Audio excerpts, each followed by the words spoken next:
Oh, that was quick. All right, we live. No technical difficulties, but that's okay. Welcome everybody. Heat Ratio Sports. We had a video for about 2 seconds, but that's all right.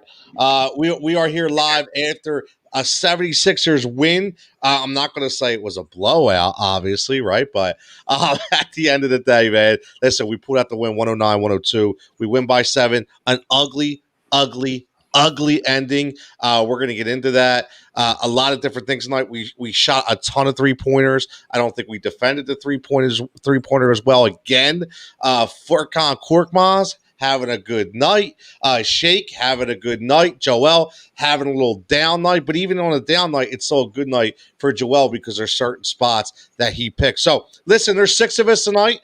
We're all going to have our opinions, which is great. We want everybody to tune in. Bring in my boy Vance gave me a good suggestion because I always forget this. So the biggest way you can help us out is number 1, follow us on all social outlets at Heat Ratio Sports. Subscribe to the YouTube page at Heat Ratio Sports, and like Vance told me, hit the bell, the notification bell, so you're notified every time we go live. We have a ton of different people going live on this network, so we want you to be notified, and give us a follow on a new Twitch page as well. But let's get right into this because this is a win we needed, and I'm going to go right to Vance first because I want his takeaways. He doesn't always join us on this show at Flyer and Ice Pod. He does a great job, him and Dan Green. But Vance, tonight, number 1, were you expecting to win? And number 2, what did you think about the win?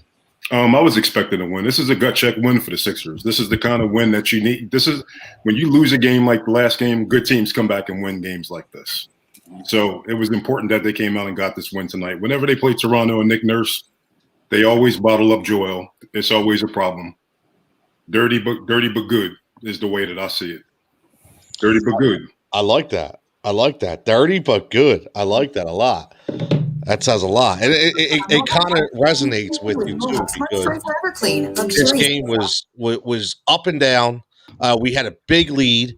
We came out in the second half doing really well, and then all of a sudden we kind of clock watched a little bit. We were moving the ball around, and then that one. I want to ask you guys about the one lineup Doc had out there for maybe about 3 or 4 minutes with Mike Scott and Matisse. And it looked and Dwight Howard. It looked really out of sync. Nothing looked like it was going on. Al, I see you shaking your head.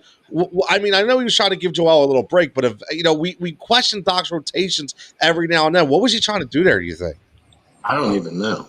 To be honest. I'm just being honest. I have no idea what he was trying to do. I know he's trying to buy a couple minutes, but unless you have somebody that create a little bit better and run, even though Ben was out there, but then you got the wrong people that's going to run the offense. So you got to have person running it and people that's going to run it correctly, not just freelance. And that's what they were doing out there. They were freelancing. Shake, I think Doc got on. I think it was one time I seen Doc ripping his face off, and I liked it because Shake was not being in control when he was out there. He was letting other people run the offense when he was out there, and you're the point guard when Ben is not out there. So you have to run the offense and make sure everybody's in the right spots and get the ball to the right people and make the correct passes. You got to be the leader out there. And I don't know if that was the conversation, but I hope it was. But besides that, I like the way we responded tonight. I definitely expected us to win tonight. That's what good teams do. They come back and they make up for the bad loss. And we did what we had to do tonight.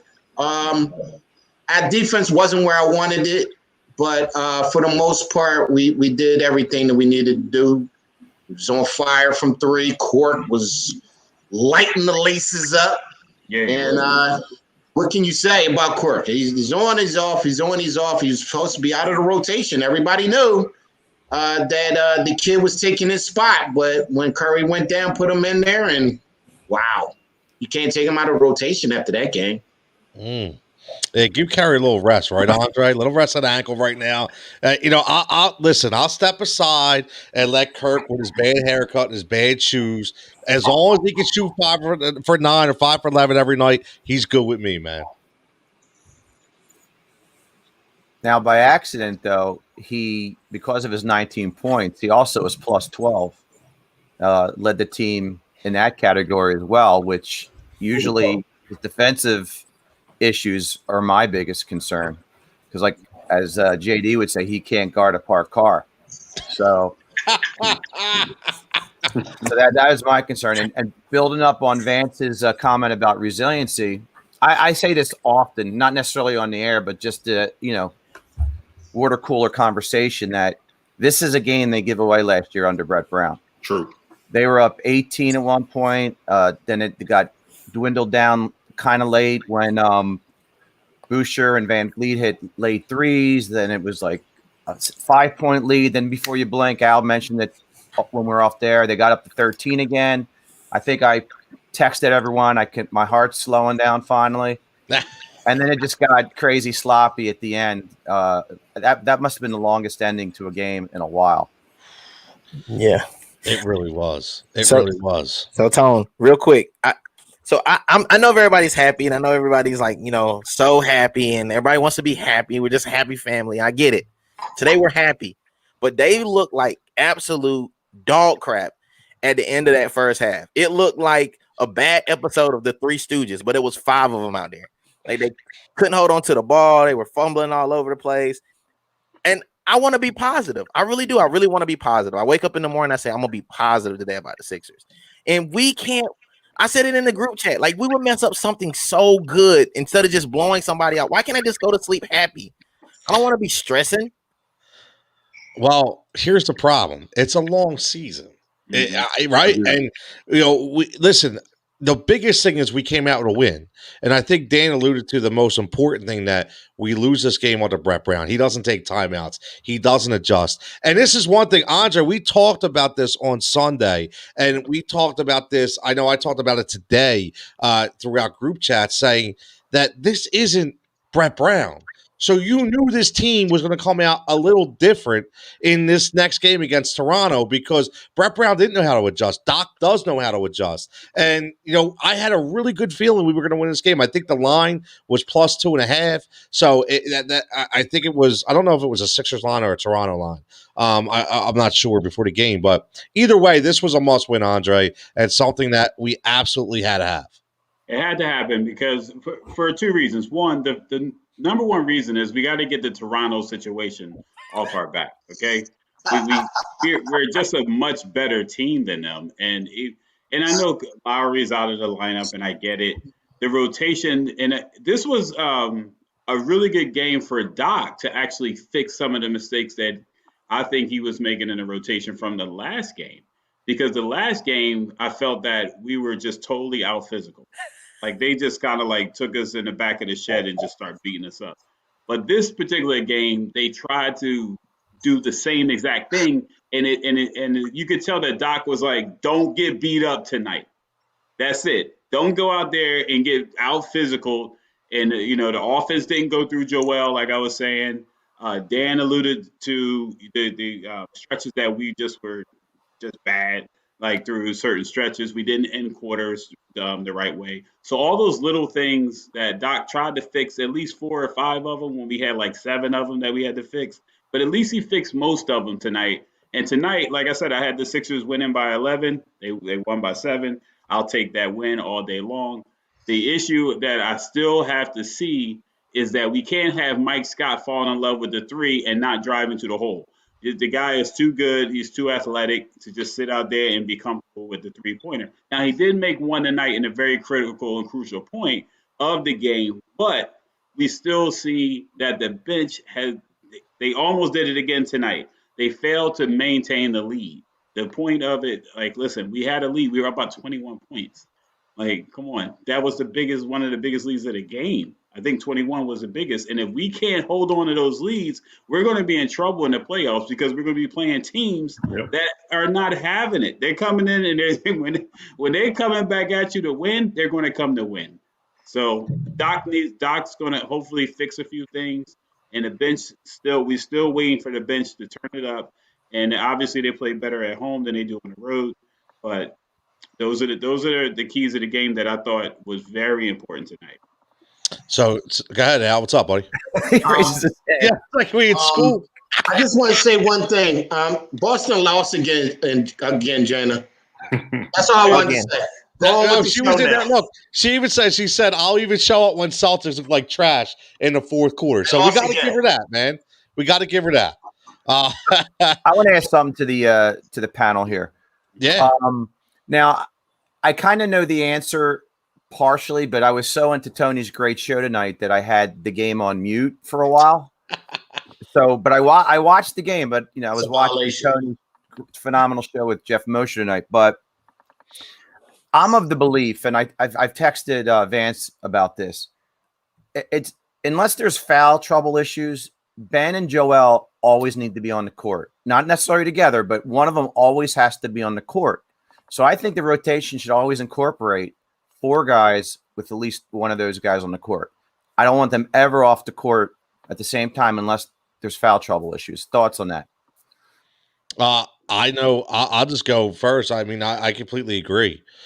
100%. One of those, they are your 2 guys.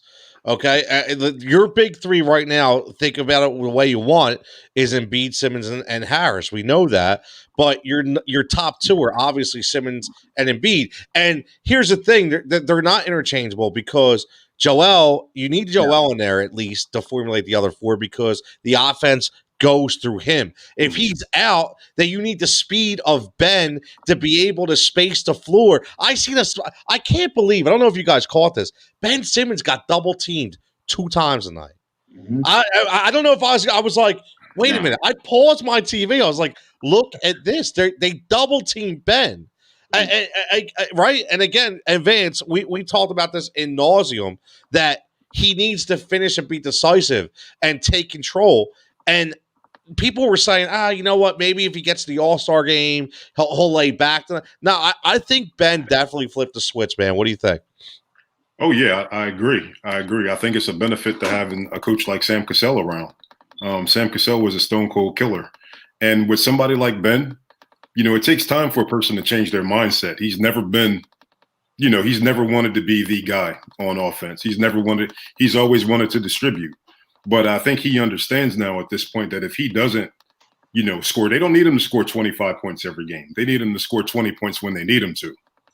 And that's the thing. And that's the difference that I see with him now over these last 5 games.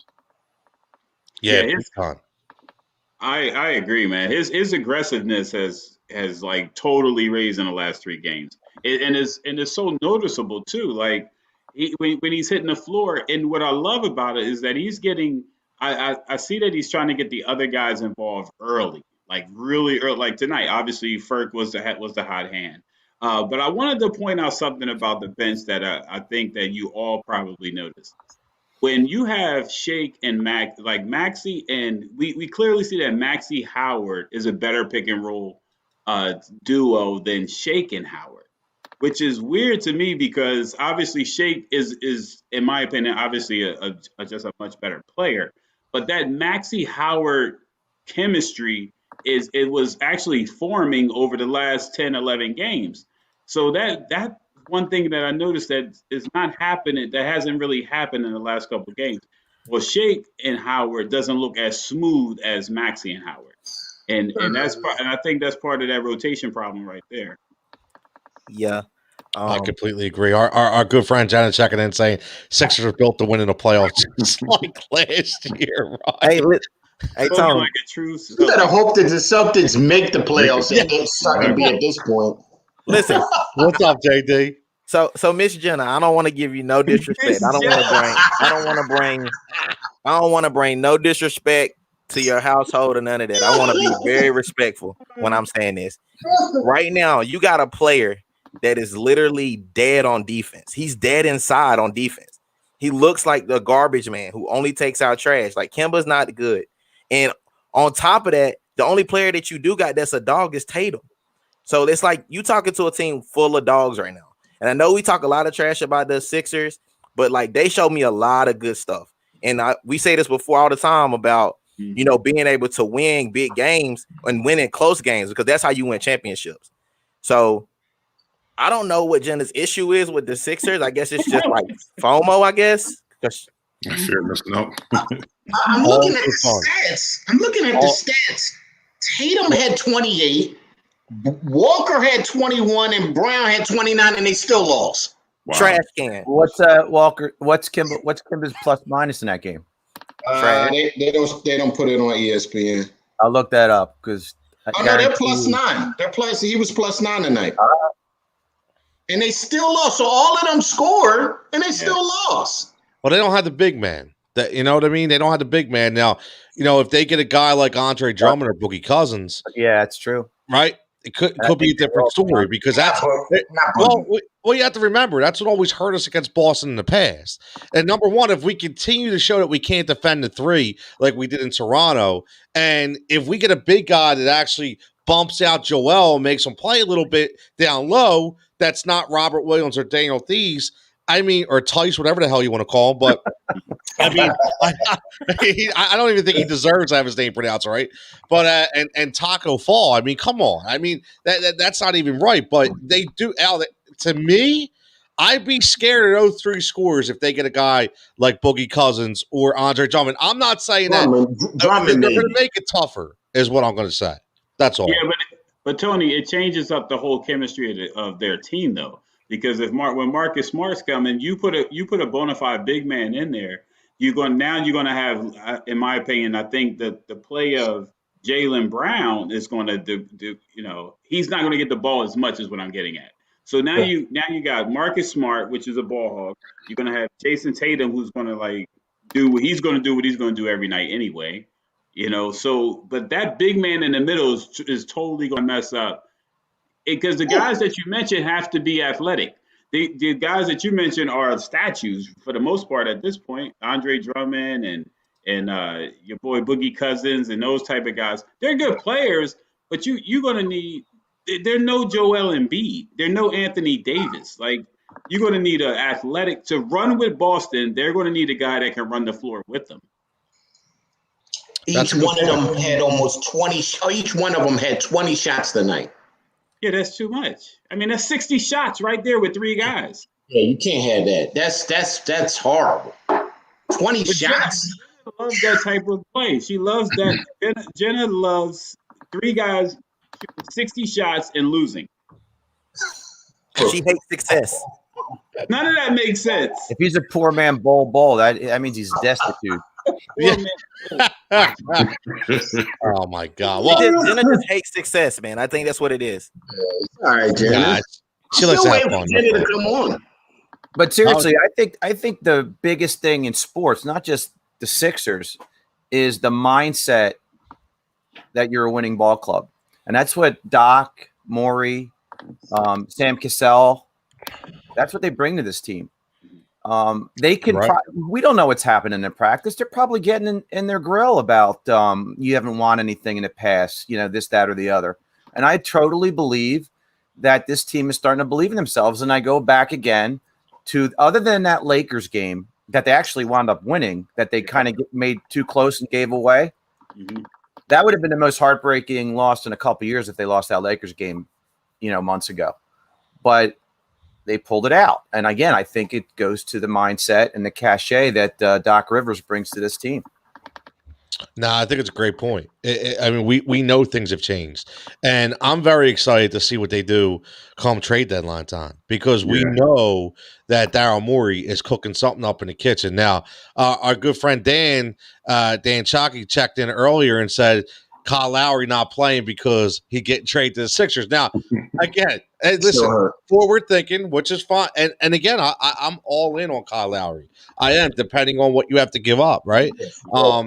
So in my opinion, there's no way, Vance, I don't see any way that this team does not make a big move. I don't think that we're just getting a depth move. I think we're making a big move because I do. I think here's a difference, right? And this is just my opinion, but the difference is Daryl Morey was a GM in Houston for how many years and always came close, but never got it done. And I think he knows that he has this opportunity. The East is not as good as it was 2 years ago. right? So this team, if you're having one of those all-time ridiculous years from Joel Embiid, when everything falls into play here, and Ben Simmons hits the switch like we know, he's thinking, Vance, I think in my mindset, yo, we got an opportunity to go all in, and I think he's trying to cook up something big. I really do. What do you think?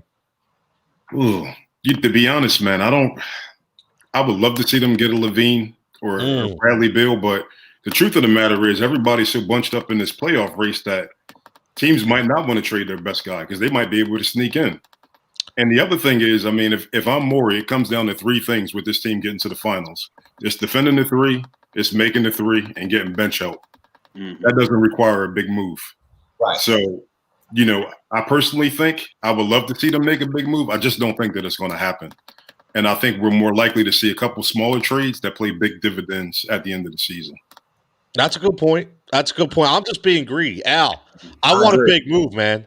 I want a big move. I know you say I want the big. You know me. I'm a little over the top, but I want the big move. I want a big four. I don't want a big three. I want a big four, and I want to go all the way, man. That's what I want to do. What do you think, Al? I just want to. What I want to do is I want to get a couple small pieces because Levine, if they move him, would have to give up a lot to move. Because he makes, I think, like 26 million. So you got to move a lot of pieces to get to that 26 million. So I have no interest in that, me, myself, because that would, we don't have a lot of bench as it is. So what if you got to give shake up in that deal? That's a problem. So now you got, what you going to move Curry to the bench and have Levine in the start? Yeah, you could, but I like Shake off the bench because he can do everything. So I think you'd be rolling the dice giving up too much. I think we need small pieces, and I think he's working on that right now. And I wouldn't do anything major. I mean, it's not like if we don't win this year, it's over. Right. So I don't want to like mortgage. I feel like it's like Maxey and Green and some picks and bums on the bench. Then I'm all right. But if you start messing with Shake and other wait, Maxey, I'll go Maxey, Korkmaz, Scott, and Danny and a pick. I would do all that because that's not hurting all your rotation anyway. Because who you're going to bring in is going to figure out that scoring. But anything else except for that, I can't. I just me myself. I don't want to touch. JD should love this. You don't want to touch too much. You just want to let it ride. Let that money lay there for a little bit and see if you can hit a big one just off of that. Listen, JD, I know I want to let it ride, but you also have to think of the window of opportunity. And, you have to look at the guy. I keep saying this, that Joel Embiid is not going to be playing at this level forever. Right? And in my opinion, you have to take the opportunity. Listen, I get it. I know I'm a typical Philly fan first, okay? I want everything right now. I do. It's just in my mindset because I'm tired of waiting. I'm just tired. We wait with every team in Philadelphia. We wait. And then we go into off season and we watch the Brooklyn Nets get whoever they want. Then next year it'll be the Celtics get whoever they want. And then it'll be the Warriors getting back Clay. And I'm tired of being the 1B. I want to be the 1A, JD. I want to be the 1A. How do we become the 1A? Why are we always the 1B? And why is that okay? Well, first of all, I'm going to rub my crystal ball on this one. All right. Don't make it about a relationship either, all right? It's not, I promise. I'm not going to go down the field tonight. I'm not. So, shaking those old balls, when we were young, they used to shake and they used to get an answer. Mm-hmm.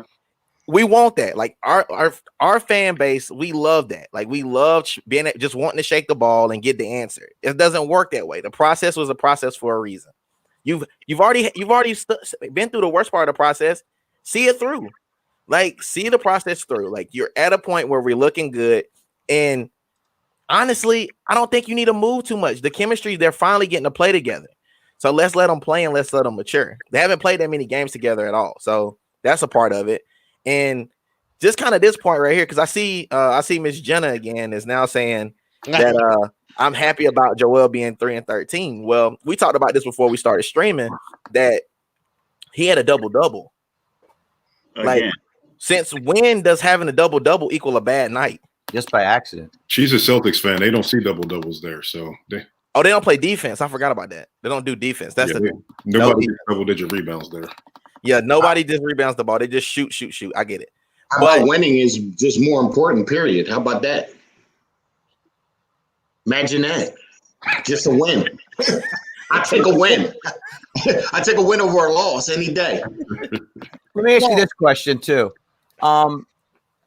You guys did a post-game show after JoJo scored 50 points, 17 boards, and I've never seen any of us this excited. It was almost like we won a big playoff game, and then the next game we crapped the bed against Toronto.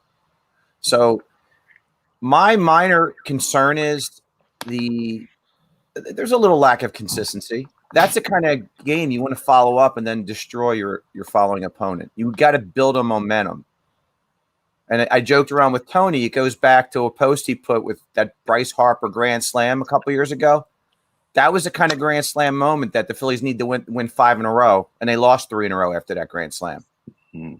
So I like to see awesome moments translate into momentum, and I didn't see that, and that's a concern of mine.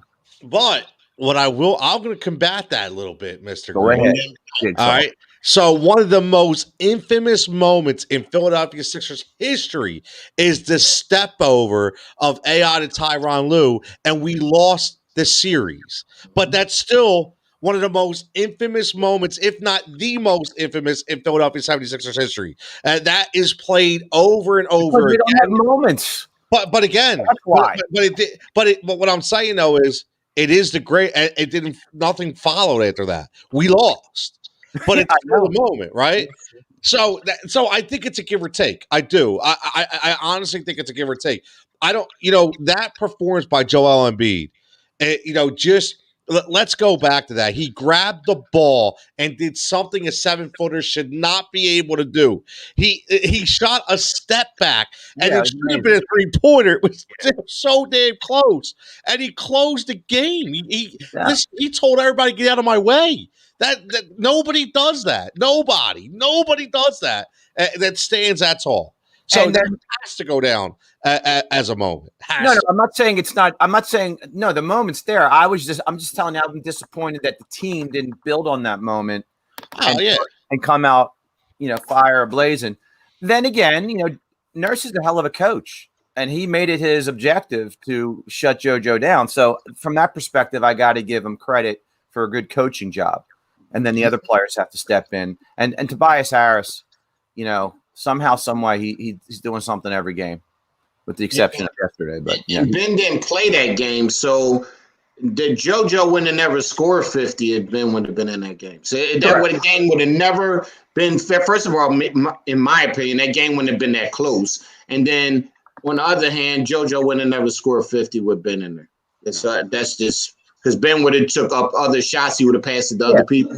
So many other things would have happened in that game. I think we'd have blew him out by 20 if Ben was playing that particular Just like Ben's 40-point game. He would never have done that if JoJo was in a lineup. Right. Well, I get that, but that's kind of the difference when one is out and the other is out. When Ben is out, they can easily win with JoJo taking over. Whereas we've proven we struggle with JoJo out, with the exception of that great game Ben had. Even though we still lost from that, unfortunately. Jenna says Sixers fans talking until they lose in the first round, but I'm here for it. Listen, it is going to listen. This is what we're doing, right? So we're setting this up. So Jenna's going to be live with us when we play the Celtics for the post game. So we're going to set that up.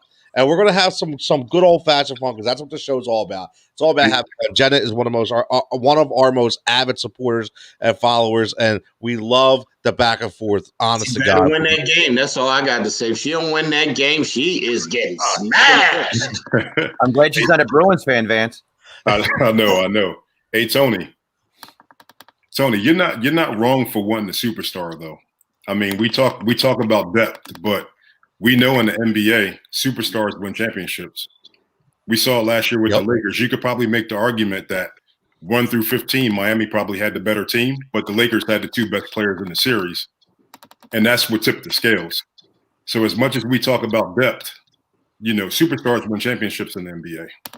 It's a great point, and that's what I'm trying to say, because I know we're talking about, well, that takes Shake off the bench. I like Shake coming off the bench. Well, guess what? You're basically taking Shake off the bench, but inserting Zach LaVine. How is that a bad thing? Not a bad I thing. love Shake coming off the bench, but guess what? I'll Uber his ass right to Chicago if that's what it takes. Okay, I'll be straight up, Andre. I listen. We were wearing an anomaly hat. Okay, we'll have a heat ratio magnet on a car, and we will pick his ass up and take him right to the United Airlines Center, man. I'm telling you, Andre. I'm all day, man, all day. Listen, we need that. We need that guy, though. We need that. I think we just need that big four, right? We don't need a bunch of pieces in and out, but we definitely need that big four. And for 2 reasons. One, we need them because, like I said on Twitter the other day, it would instantly make the Sixers the most uniquely built, put together team, because we have a dominant center and a big four. That's old school. That's number one. Man. And number 2, to Dan's point, Dan, you're right, because I think you're right about, we have to show once Joe had that 50-point game, we have to show some consistency as far as reeling off 5, 6, 7, 8, whatever amount of games in the streak. Because look, listen, we mess around because right now we're enjoying this being in first place, but we're only a half game up on the Nets. And the Nets, listen, the Nets went on a 7-game winning streak. They're on a 7-game winning streak. Our best winning streak this year was in the beginning of the season. So, and don't get me wrong, we're 21-11. Like we're not doing bad at all.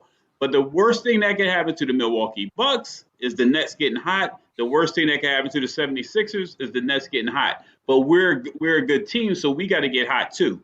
So that's the part that I definitely agree with you, Dan, on that. But for us to do that, we need that piece, though. For us to go on those 7-game winning streaks, 8-game winning streaks, we need that big four, or we need that other hot streak scorer that's going to come in either off the bench or even in a starting lineup and really give us that push over the edge. And if Morey comes through with that before the trade deadline, then we'll start seeing those winning streaks get more than 4 and 5. That will be up in the 7s and 8s, because we're not going to. The Nets is going to mess around and overtake us if we continue to play at this pace. I agree. I like a 5-game winning streak to end this. To end the first half, we got Mavericks, I think Pacers, and a couple other people, and we got the last game before the break. We got the Jazz for payback. So I want to finish 5 straight. Question is, can we do it? I think they can do it. Yeah. I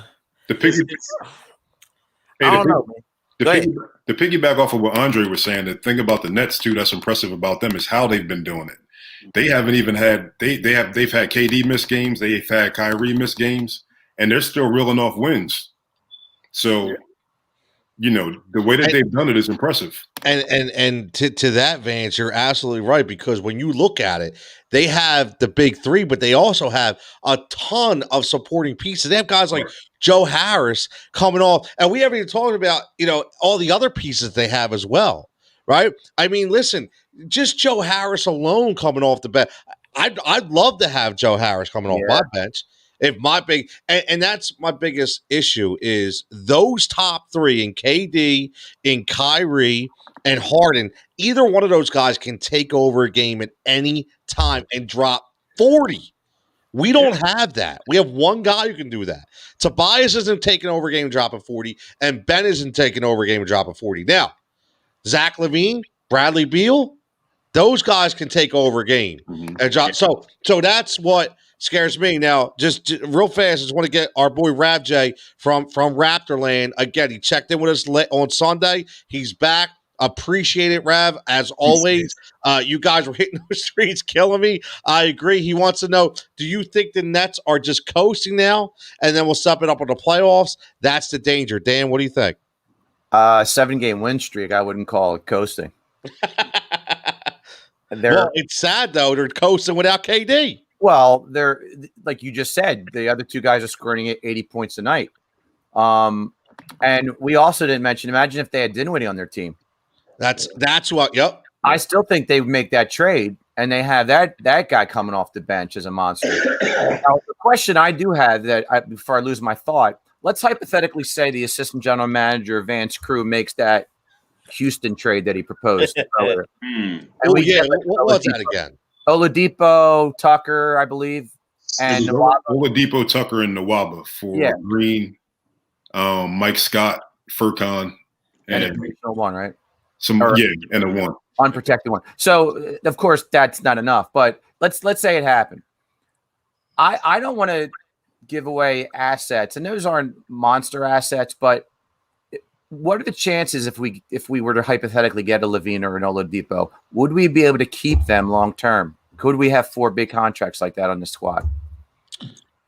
That's a good question. In basketball, you can do that. I'm hoping, because I don't want to trade for a guy that's relatively young, mid-20s to late 20s, and then just have him as a rental. I'd like to keep the core of 4. Right. Well, he's under contract, right?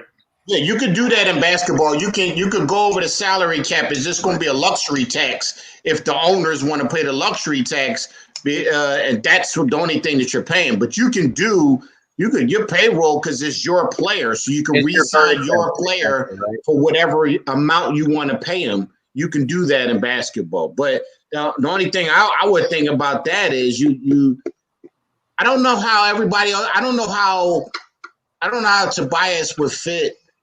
I don't know if he'll feel comfortable with Levine in there. I don't know if we'll get the same production from Tobias that we're going to need, because I think it would take him out of the flow of the way Tobias can get the ball off the backboard sometimes, and sometimes they're just take his shot or go straight to the hoop. I'm not going to compare it to a Carson Wentz type of thing that is bringing in another player. It's just, I'm your third guy, and then you going out getting somebody else, and now I'm not getting the shots. It could be a weird thing just because you want to add that extra superstar. Everybody, Ben can fit into that. JoJo can fit into that because JoJo's going to get his shots first. Can Tobias handle somebody taking a lot of his shots away from him? Zach LaVine is an aggressive player, just normal. So Tobias isn't. You want him to be. So now you're taking that from him, and then when he has a bad shooting night in the playoffs, you're gonna be like, what's going on, Tobias? Well, he's not in the flow because he can't be in the flow because there's too many people getting the ball. So it's not. I don't know if you want to touch it. I don't know. That could be very dangerous. It could be a double-edged sword there. I'm just saying. Not what I love to get, Zach LaVine. Hell yeah, but you just got to be careful with a player like the Tobias. He's a little fragile. You know what? Then you're not going to win anyway if he's a little fragile. No. But it's different. I'll take my chances. I'll take my chances with Oladipo or Levine or Beal if we have a package. Not Oladipo. Oladipo is not Levine. No, I'm not saying he's Levine, but he still would take away from Harris to some extent, right? No, but you talking about Levine and Harris playing the same type of position, doing the same type of things. And Oladipo is going to be your guard, so he's going to shoot like Curry. Levine would be the 2 guard. You could do that. You could do that if you wanted to. So real quick, guys, hear me out for a second. Go ahead, Andre. Me and Al, we're on this show called Half Court Heat. I don't know if you guys heard about this. Tune in on Sunday nights. But anyway, Al always wants his cake and eat it too, right? His argument earlier in the show was he wants to mix up, get some younger, some smaller guys in here, right? Mm-hmm. But Al, listen, Levine and Tobias, you got to keep in mind, it is the NBA. These guys are fans of each other, too. This isn't the NFL when you got 11 on 11, and these guys know each other. If a player like Levine comes in, now, if you're talking about a hothead or somebody weird, in the NBA, we're talking about Tobias Harris. This dude probably has the highest character. Like he's just a great teammate, a good locker room dude. He'll figure it out. He had to figure out his own game this year. We were ready to ship him out the first 4 games of the season, but he figured it out his own game. Doc got it together. Now, your argument to me is solid if Brett Brown was here, but he's not. Is Doc Rivers. You bring in a guy like that, what's the first line of business? Y'all get it together. Get on that court, and it's about winning. And I think listen, is enough shots to go around if you bring in a Levine or a PJ Tucker or somebody like that. But I still go back to the big 4. If you get a big 4 in there, you don't even have that issue anymore. In fact, you made your team better because where we lack is where the big 4 come. We lack when our starters go out and we can't maintain the lead.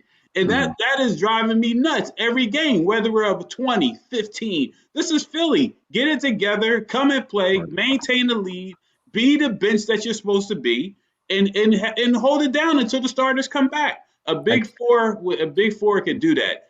2 studs stay on. Yeah. That's it. That's all. I mean, that's it. Levine's 6'5" half-court heat Sunday nights. Half-court heat. Levine is 6'5". He's not gonna do anything to Tobias Harris's position. Hey, can I say something real quick? Yeah, man. To Andre's point, if you're asking who sacrifices, I think Ben sacrifices over Tobias, because I think Ben is the guy that if they bring someone else in, he's the one that's most comfortable giving up shots. So I think he's the one that makes it work if Levine or Beal were to come here. Natural. Right. Natural. From a natural perspective. Yes, sir. So real quick, I know everybody's wanting these stars. I keep hearing that. Like that's like everybody keeps saying it. Like y'all, we want stars here. But how many times have we seen these teams get constructed with all these stars and they don't win? Like how much time do they really have to jail to get ready for the playoffs? Because we want to win now. We want to win now, right? That's what we're saying. We want to win now. So why waste Embiid? Why waste them? Well, wasting them would be like when I don't know if I'm old enough to remember this, so I know you guys are. So y'all remember when Gary Payton came and Karl Malone came, and we just thought they were going to be the shoo-in for the title. They were all hard, but they were done by then, though. That's some breaking news too. What I'm saying is that's just the situation. We always want more people to carry more of the load, but why not just develop what you got? I don't understand.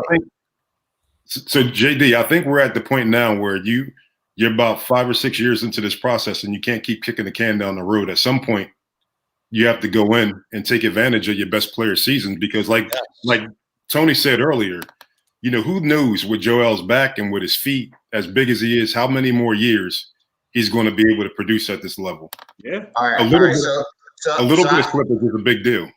All right. So forget everything I was just saying because I got breaking news. Oh, breaking news. The Nets just cut Robertson, Shumpter, and Noah. Yes. And that's a problem because they're setting up something. You didn't cut all 3 of them to not have those people replaced. So now you gotta do something else because they're getting ready to load up. I don't know if they're doing a Moreau deal or they're doing something right now, and it's going to happen with probably in the next 24 to 48 hours. And if that's a big man, that's a problem. That's a problem. My guess is it's Drummond. That's what I think. Drummond. Did I say Monroe? I'm sorry, Drummond. That's what I meant. Yeah, I think it's Andre Drummond. Yeah, 100%. And that's a problem. Right? That's a problem. And this is my point. Vance says exact. And listen, honestly, I am not as level-headed as everybody here, right?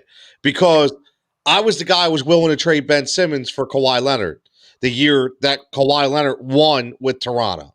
And again, I still go back to that. I still think if we have Kawhi, we win that year.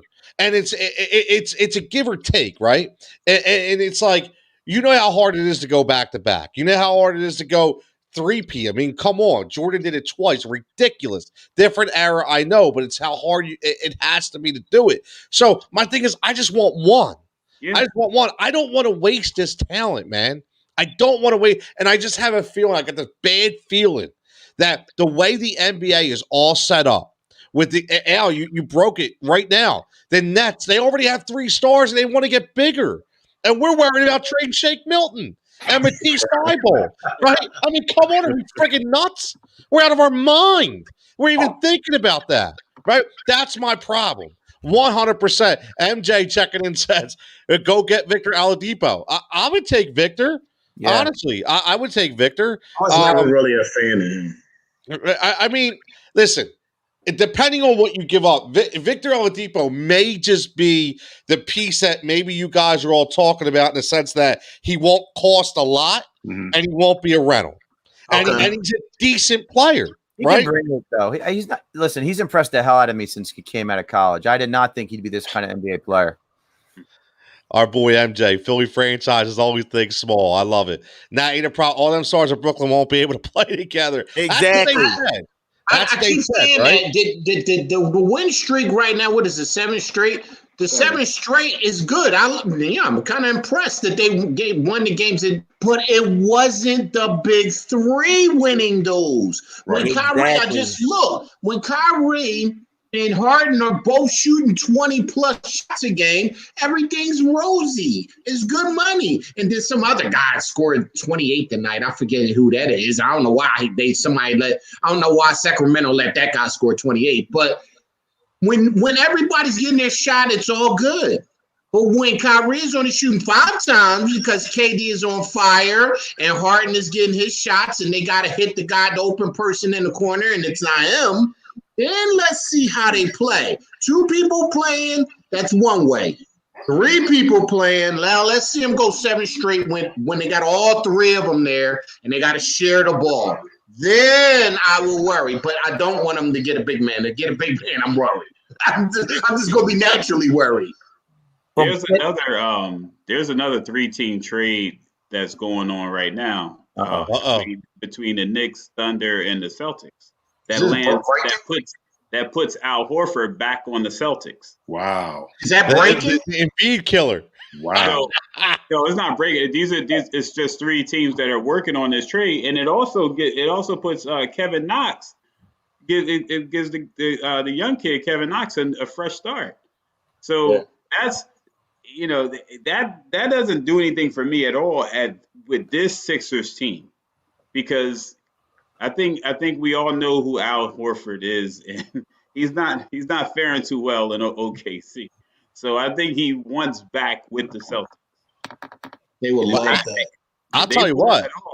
Actually, Al Horford's putting out some numbers from a fantasy standpoint. I can tell you that.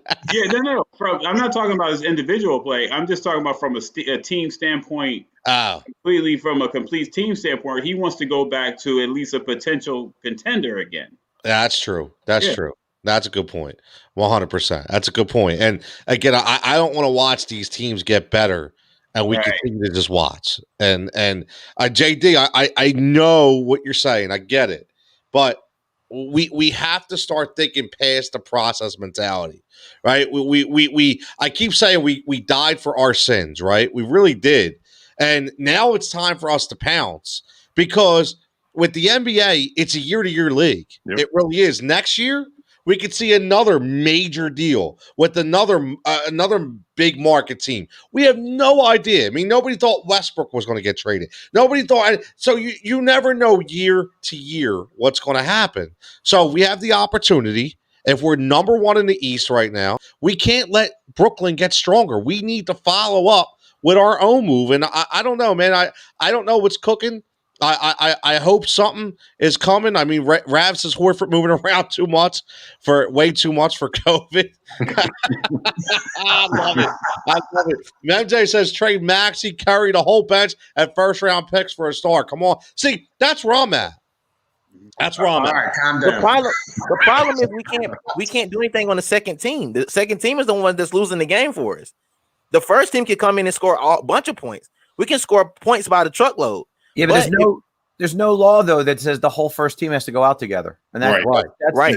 That's the point I'm trying to make. And what Andre said earlier, if you have 4, 2 stay on, 2 take a rest, and you have that kind of rotation, and getting back to the kicking the can moment that I believe Vance referenced, the best shot we've had during this process era was, of course, the Jimmy Butler year with the Kyrie blatant travel in the corner jump shot that bounced 4 times on the rim. But the thing that goes unnoticed or untalked about was the 4 or 5 possessions we had prior to that shot in the corner. We had that game. Yep. Signed, sealed, and delivered. And I think we had 3 straight shot clock violation and an air ball at the violation at the 24-second clock. It was just the most how bad of a game Jimmy had too. Yeah, it was just a bad sequence of basketball. And we still could have and should have. And it came down to a corner shot when the guy walked into a spot. But that was when we had the big 4. And we were on the verge of getting there. So, Dan, to your point, when you get to the playoffs, you're not playing 11 guys. Your rotation is cut down to 9. Right. So, and a slower pace, half court. Sometimes 8. Right. So that's where I go back to what Andre said. If you get that 4th star here, you're almost guaranteed to have at least 2 stars on the floor. Exactly. All game. I would like to screenshot this moment. I really want everyone to screenshot this moment. I love you guys to death. I really do. I really love every single one of you fellas, like in here. But I know that if we go and get this person, whether it be Levine, Bill, whoever, that doesn't mean that translates their game where they are. Does not necessarily mean it translates to the Sixers and their style of play. So we all just need to understand that here before we go out and sell the farm to get the guy. But JD, so here's the problem though. You may be correct about that, but what we do know is they can't win as presently constructed. Yes. We haven't seen them play together, but 3 games? Here's the thing. They're 28th in the league in made threes. They're 28th in the league in 3-pointers attempted. They're 15th in the league against stopping the 3. When you get to the playoffs and you play Brooklyn, who's 4th in the league at making threes, you're not going to beat them playing the game that the Sixers are playing right now. What is Brooklyn in defense, though? Brooklyn is 28th in defense, but Brooklyn is number 1 in offense. How many teams are there in the NBA? 32. And they're the 28th defensive team. Yeah, but here's the thing, though. When they walk out on the court, they walk out with 3 of the best 5 players in every series. And I get it. I get that. I promise you I do. I understand what you're saying. But defense still wins championships. I'm telling you it still does. I know people don't believe it, but it does work that way. Yeah, but their defense is going to get better because of the half-court style of playoff basketball. Well, and see about that. It constricts. Like the game constricts in the playoffs. Like it gets a lot to get a big guy. We just we're speculating they're getting a big guy now. They just gave up another 118 tonight. Mm-hmm. Exactly. Did they win? Oh yeah, they won. So this is the problem. Oh, who did they play? I'm not. Again, I say that, but then I'm. Give me 7. Let me see 7 straight, 8 straight, 10 straight with 3, with the big 3. Then that would impress me. With the big 2, that doesn't impress me when they both shooting 25 times a game. That doesn't really impress me because I know you can do that. I want to see if all 3 of them are going to play because that's who's going to be playing in the playoffs. 2 aren't going to be playing in the playoffs. 3 are going to be playing in the playoffs. But what scares me, Al, is the fact that they're winning these games without all 3 guys. Because I'm not as impressed in that. Maybe everybody else says I'm not. I want to see them do it when they really going to have the whole team. Listen, everybody's saying they're doing it in spite of KD being not there. I said I want to see it with KD. Right. Because I don't think it's going to be as easy. They played the Kings. What are we talking about? No, I'm not talking about just this game. I'm talking about the other 7, the other 6 before this. No, I get it. But what I'm saying is we're talking about they gave up 118 to the Kings. Right. But here's the problem, Jamar. Here's the problem. We always talk about how Joel Embiid can't, no one can defend Joel Embiid. The Nets have 3+ matchups. I see that. Go ahead. The Nets have 3+ matchups against the Sixers. Ben is not going to be able to stop KD. Ben is a tremendous defender. He might be able to slow him a little bit, but he's not going to stop KD from scoring 26. Kyrie and Harden, they're going to get by Curry and Green at will and get open three-pointers for everybody on that team. Well, Thibault play more. And that's where I go back to defending the three. The Sixers, as they're currently constructed, they cannot defend that. They can't. But that's why Ben and Thibault is going to be very important in that series. Ben and Thibault are going to have to corral. I ain't going to say shut them down. Corral Harden or KD. Well, I would let KD shoot and slow down Harden and Kyrie because no matter what you can do, you can't do anything to stop KD. You can slow down Harden. You can slow down Kyrie. So you let KD do whatever you're going to do, and then you slow down everybody else and try to make them let them think, let them do that thing. But MJ saying, I'm saying they're going to get worse. No, I'm saying it's harder to share the ball with three players. I'm not saying they're going to get worse when KD is coming back. I'm saying it's easy. It's very easy to share 25 shots with two people. Let's see 25 shots with three people, or let's see 15 with two people. Somebody's not going to get the shots, and is everybody going to be okay with that? And one person that I know isn't going to be okay with that is called Kyrie Irving.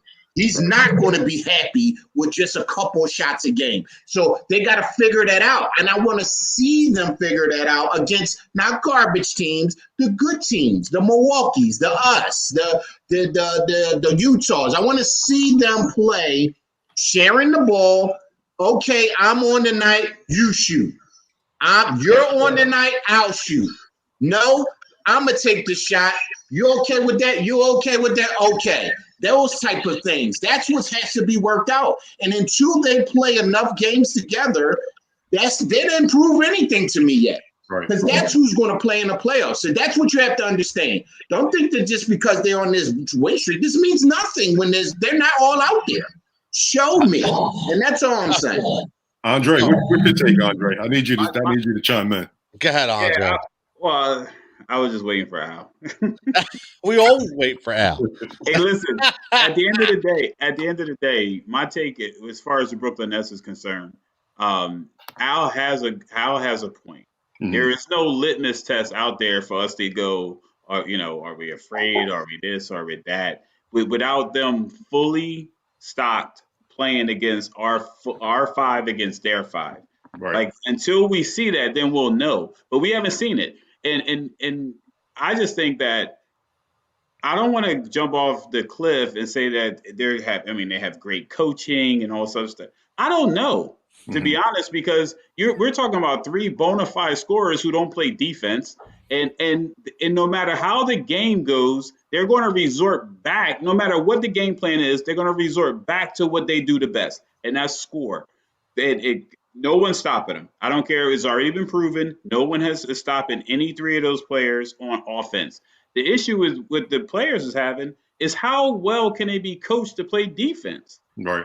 And our team is in a team like the Sixers, the Utah Jazz, and those teams we're constructed to play defense first. Doc said it from beginning. I mean, some nights it doesn't look like it, but we are still 21-11. But the bottom line is, until both teams are fully healthy and playing against each other, that's when we can at least get some type of litmus test to say, okay, this is what we can pull out. This is what we can talk about, because I'm waiting for those three to play our starting five. And it's sad because I'm saying those three, even though obviously it was 5-on-5. But at the end, the reality of it is you got three offensive juggernauts who can score at will and against a Thibault.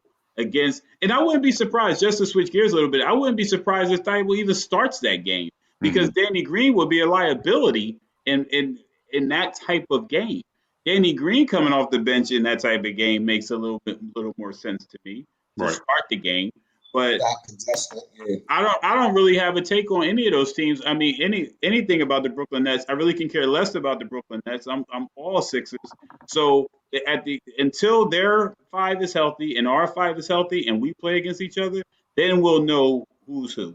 Because I want to play the best teams. I want Dan mentioned it earlier about beating the Lakers. Like I want to beat the best teams out there. So when we lose to weird teams, I'm like, yo, this is not. It just pisses me off when we lose to teams.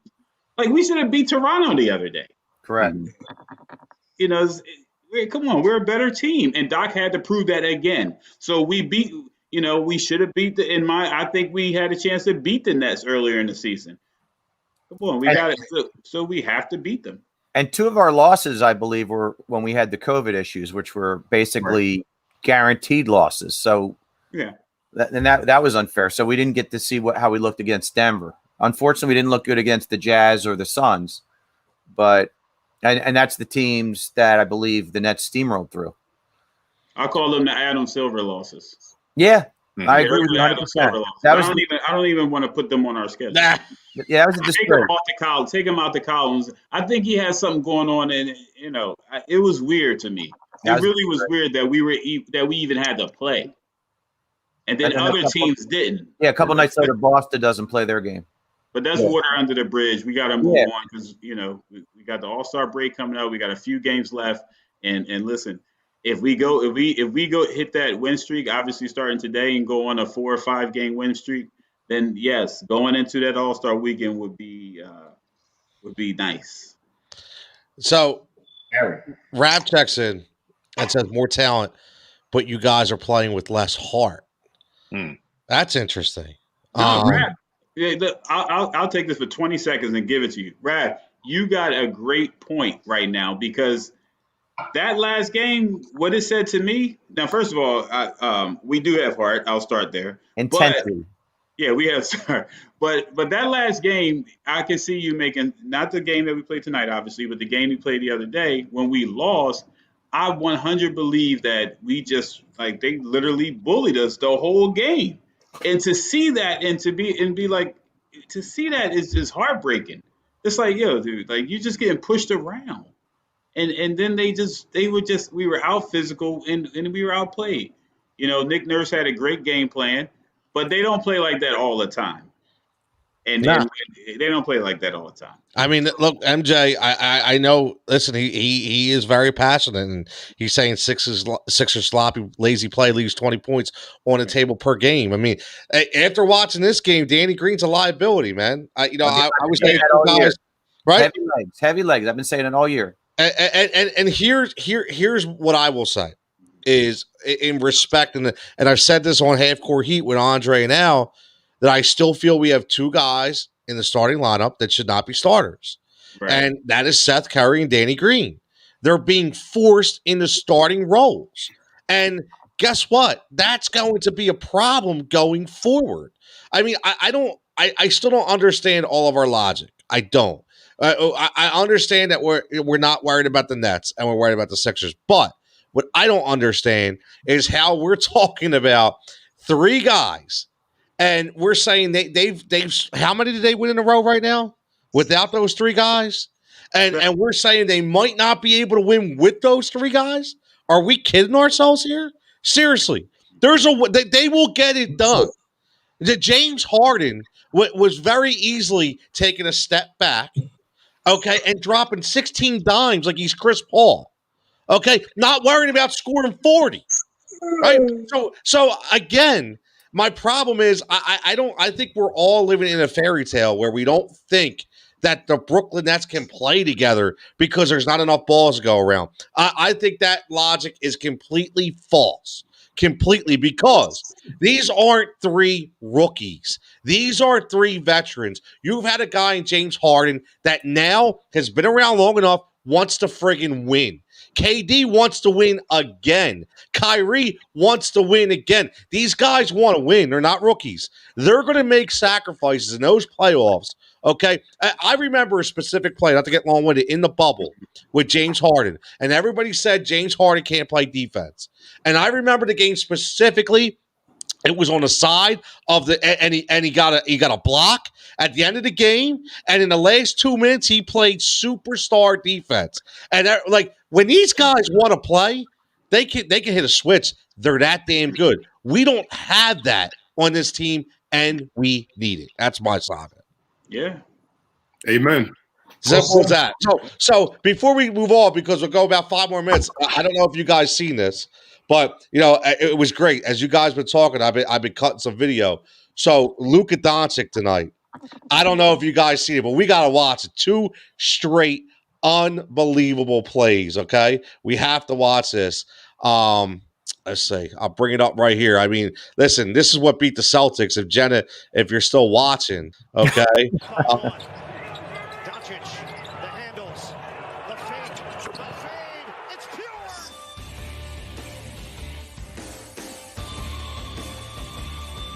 Doncic. Next.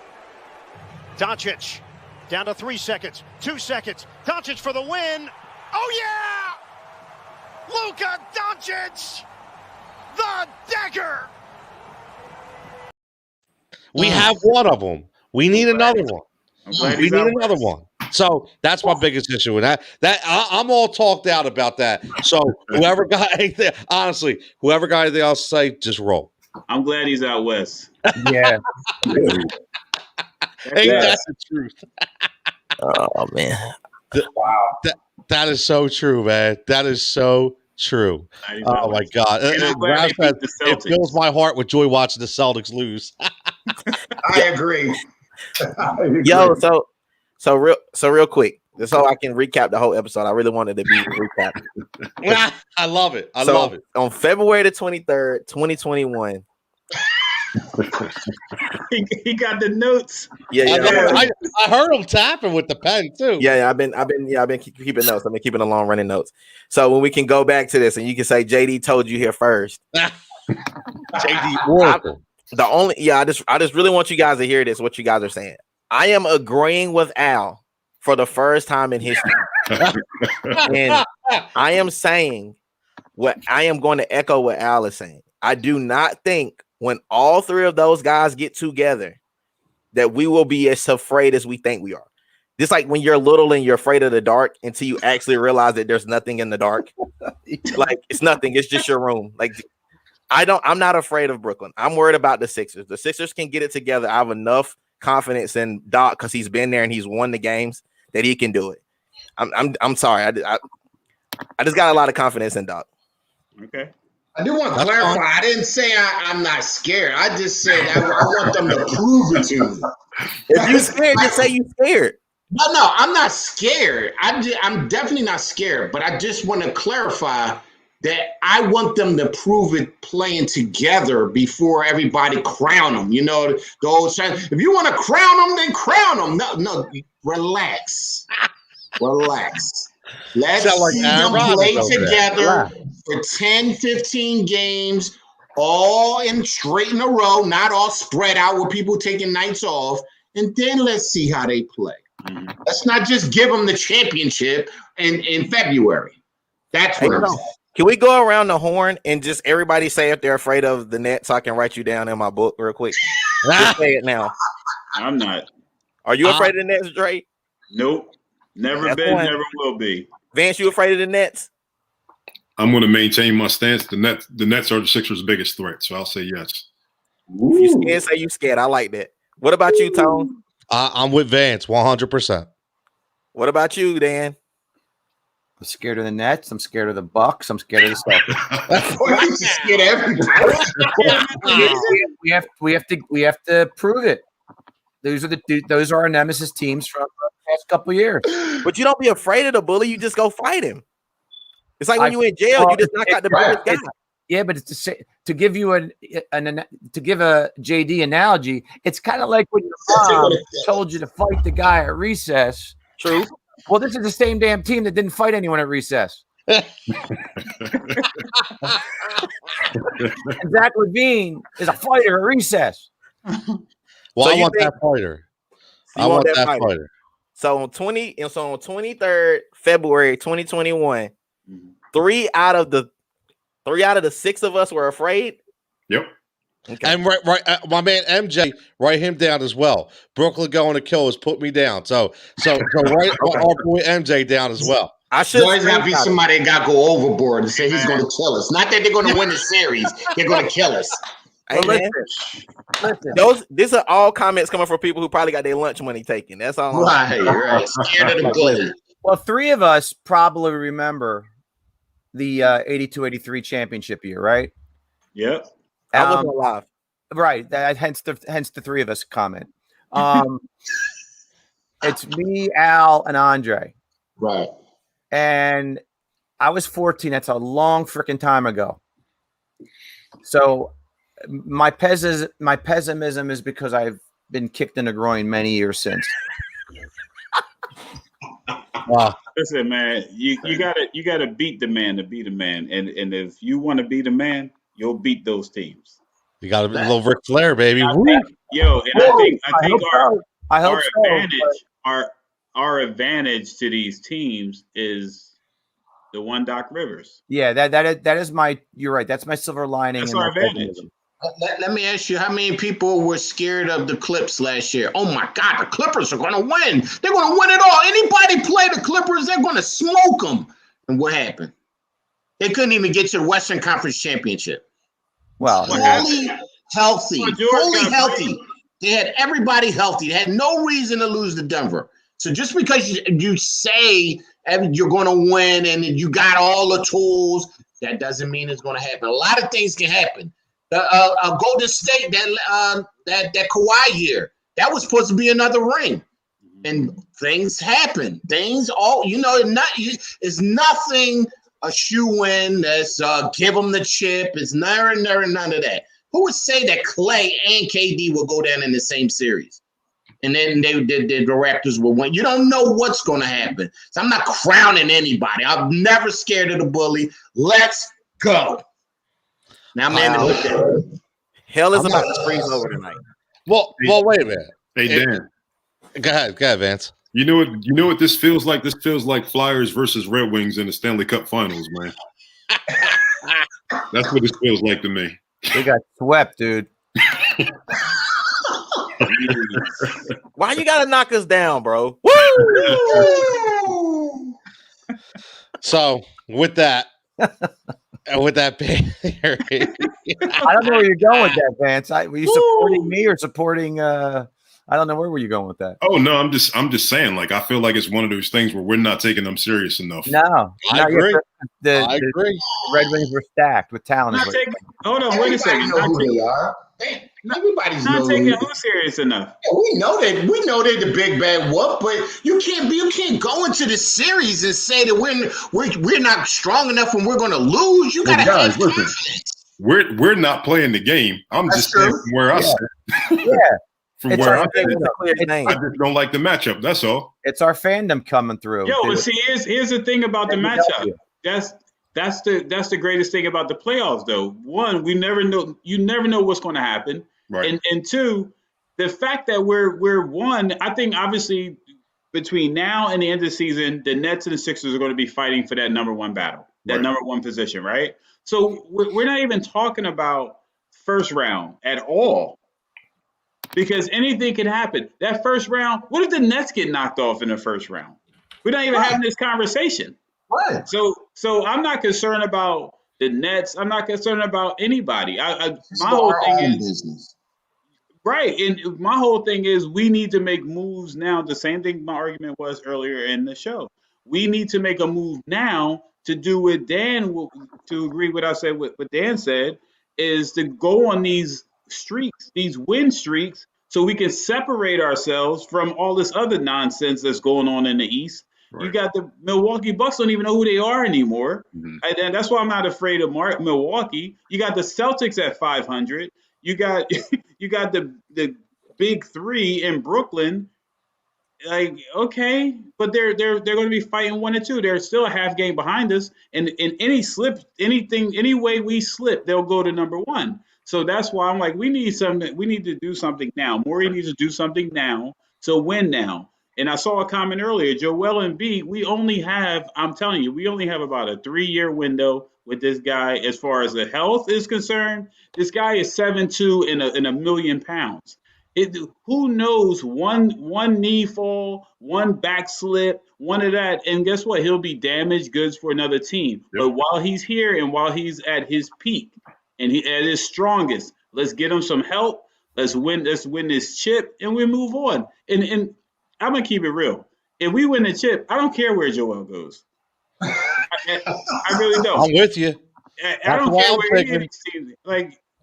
But while we have him, he's the most dominant big man in the league, and he's in Philly. Let's be happy with that and do something about it. We waste Joel, man. This place will go crazy. Exactly. I agree. Now we'll end on this because this is a good question. So Rav wants to know, and we'll go around the room. We won't make this long-winded, just easy answer. We went an hour 15. That's kind of like our barometer on this show. So Rav wants to know, what's the barometer here for you guys? Eastern Conference Finals, or is it finals or bust? Honestly, across the board already talked about that, so that's done. What's that? Half court. He already on. Yeah, you know where we stand, right? We know where we stand. So Vance, I'm going to go right to you. Eastern Conference Finals or NBA Finals or bust? What is it? Hey, I'm with Maury. Maury said championship or bust, so that's where I'm at. Yeah, I agree. JD, championship, please. Mr. Green. No, every team, every sport, it's championship or it's a bad year for me. I listen. I completely agree. This is championship or bust. Simple as that. You know. Second, what's the movie? Over the Top with Lincoln Hawk, aka Sylvester Stallone. Well, Bull Hurley said to him, "Second sucks." Right in the movie Rad back in the day, the BMX bike movie. He said, "There's no first. Second sucks." That's the point. We don't want to be second. We are tired of being second. Like Andre said to close us out. To beat a man, you got to beat the man, right? And right now, our Ric Flair is Joel Embiid, and we have the man. So, unfortunately, he needs the 4 horsemen, okay? That's what he needs. He needs 3 horsemen. He needs Arn and Ole Anderson, and he needs Tully Blanchard right now. So, right now, all he's got is Ole and Arn. We need a Tully and a J.J. Dillon while we're at it, too. And you know what? Bring us a goddamn baby doll, too. We'll take them all. And that's the audience have no idea who you're talking about. Yeah. Only certain people know who I'm talking about right now, okay? Only certain people, but that's how we're going to end the show. Again, everybody, fantastic. This is the first time we went 6 boxes. I think it was great. We're going to do these as much as we can, whether it be basketball, baseball, football, hockey, you name it. Tomorrow night, Fantasy Firebox. Thursday, MJ says 4 horsemen and Jimmy Crockett. I love it, man. There you go. He know, right? He know, right? Thursday night, Flyer and Ice. With Friday night, to the wire. Saturday, still open. Sunday, half court heat. As always, hit the subscribe button. And as my man Van said, please hit the notification bell. Rav, MJ, J. Crew, everybody, Jenna, you name it, Rich, Rick, everybody checking in as always. We greatly appreciate it. Been a fantastic night. Again, Heat Ratio Sports on all socials. And don't forget, one of the most important things I have to mention, because it is Tuesday, have to remember they still got Flyer Night, still have the Carter Hart contest going on. Please check it out, get that retweet going, get the likes going, bring them up on a page so you can get entered in that contest. So we get to see if we're going to extend this another week or not, because some of the responses have been a little lackluster, to be honest. So we got to get those responses up. But for my boys right here, for my horsemen. Okay, I'm going to be like, I want to be Ric Flair only because I love Ric Flair. So you guys can fight over, hey, somebody could be Mongo McMichael, someone, right? You could be Barry Windham, right? Whoever you guys want to be. Lex Luger, baby. Yeah, Lex Luger. Somebody can even be Sting, man. It's all good, but all I'm fun. Be steroid Sting. Yeah. Yeah, well, right, yeah. I hope he still ain't doing steroids because it ain't working for him. But again, as always, everybody stay safe, stay healthy, and we will catch you next time.